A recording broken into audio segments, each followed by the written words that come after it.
You know, every single time you visit a doctor, a story is being written about your health. But this story, it isn't just in doctor's notes. Nope, it's written in a special language made of codes. So today, let's put on our detective hats because we're going to crack one of the most fascinating parts of that story, the mysterious world of symptoms and signs. I mean, have you ever been in this situation? You go to the doctor with a nagging headache or some kind of strange pain. But after all the tests, the doctor just isn't ready to give you a final diagnosis. So, what happens then? How do medical records actually capture that moment of uncertainty? It's a really critical challenge if you want to tell a patient's story accurately through data. And that right there, that's what brings us to our first big mystery, the diagnostic dilemma. It's all about what happens when the clues, the symptoms you're feeling, just don't quite add up to a clear culprit, to a final diagnosis. Okay, so any good detective knows you gotta tell the difference between hearsay and hard evidence, right? Well, in medicine, that's basically the difference between a symptom and a sign. A symptom, that's the story you tell, like, hey doc, I feel dizzy. It's subjective. But a sign? That's the objective evidence, something the doctor can actually see or measure, like a rapid heart rate. And believe me, this distinction is absolutely fundamental to how these medical stories get coded. So this is the core problem, right? If the whole point of medical coding is to nail down a final diagnosis, what on earth do you do when you don't have one yet?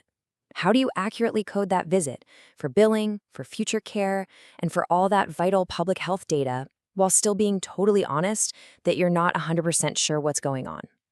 Well, this is where a cool idea comes in: precise uncertainty.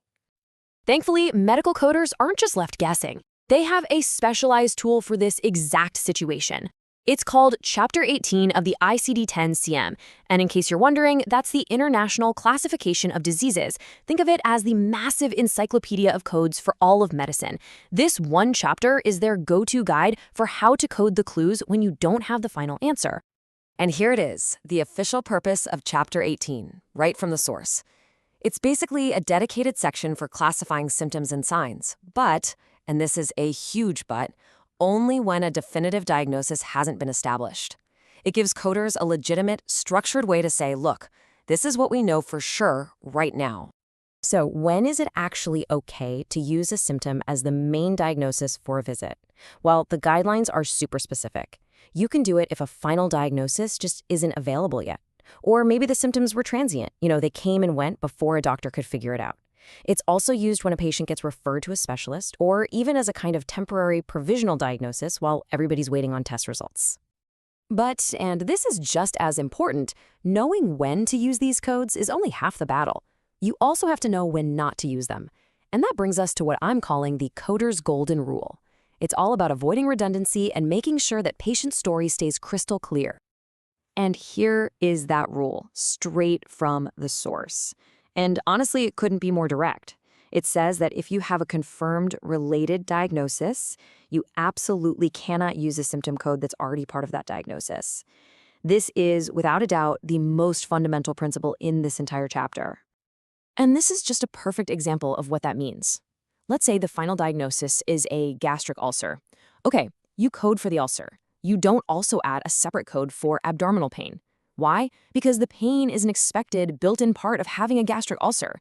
Coding both would be redundant. It's like telling the same part of the story twice. Yeah, it really boils down to this: don't tell the same part of the story twice. You want to keep the narrative clean. Once you've found the why, the gastric ulcer in this case, you don't need to go back and restate the what, the pain. The diagnosis itself already tells that whole story. All right, so let's take these principles and apply them to something way more critical, a much more complex situation, just to see how they hold up under pressure.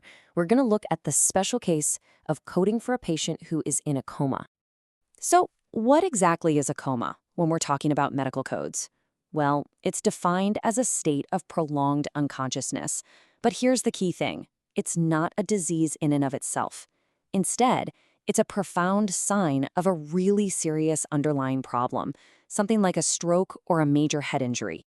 Now, unconscious can be a pretty vague term, right? So clinicians need a very specific, objective tool to measure it. And that's where the Glasgow Coma Scale, or GCS, comes in.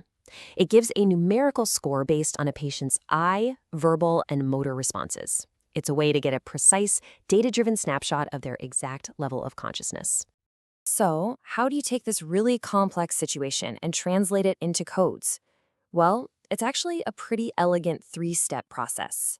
First up, you code the underlying condition, the why behind the coma, like a stroke. Next, you assign the specific code for the coma itself. And finally, you add the individual GCS scores to paint a super detailed picture of the patient's exact state. It's this really cool, layered approach to capturing a very complex reality. Okay, I know this might all seem super technical, but it all leads to a much bigger, much more powerful idea. Why do these seemingly vague codes for symptoms and uncertain conditions matter so much? It really comes down to the incredible power of being precisely uncertain.